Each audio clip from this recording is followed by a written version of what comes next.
Deep cutting injury ஆச்சு அப்படின்னா ஏன் ப்ளீட் ஆகுது, அப்படி ப்ளீட் ஆச்சுன்னா என்ன ஃபர்ஸ்ட் எய்ட் பண்ணலாம் வாங்க பார்க்கலாம்.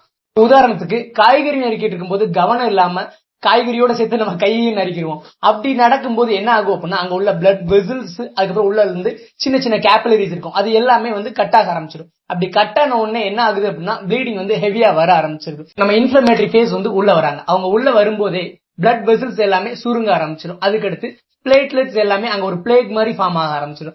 அண்ட் தென் பாத்தீங்க அப்படின்னா அங்க உள்ள ஃபைப்ரின் கண்டென்ட்ஸ் எல்லாமே ஒரு கிளாட் மாதிரி வலை மாதிரி வர ஆரம்பிச்சிடும். ஃபைப்ரின் கிளாட் உருவானதுக்கு அப்புறம் அங்க பிளட் கிளாட் நடந்து ப்ளீடிங் ஸ்டாப் ஆக ஆரம்பிச்சிடும். நார்மலா இன்ஜுரியில வரக்கூடிய பிளட்டை பார்த்து ஃபர்ஸ்ட் பயப்படக்கூடாது. பயப்படாம ஒரு டேப் வாட்டர் இருந்துச்சு அப்படின்னா டேப்பை நல்லா ஓபன் பண்ணிட்டு கையை வைக்கணும். வச்சதுக்கு பிறகு ஒரு மஞ்சள் தூள் இருந்துச்சு அப்படின்னா அந்த மஞ்சள் தூள் எடுத்து நம்ம வச்சு ஒரு கட்டு போட்டலாம். எப்பயுமே ஒரு பிளட் ஃப்ளோ இந்த இடத்துல கட் ஆயிருக்கு அப்படின்னா வச்சுக்கோங்களேன், நம்ம இப்படி அப்வர்ட்ஸா வைக்கணும்.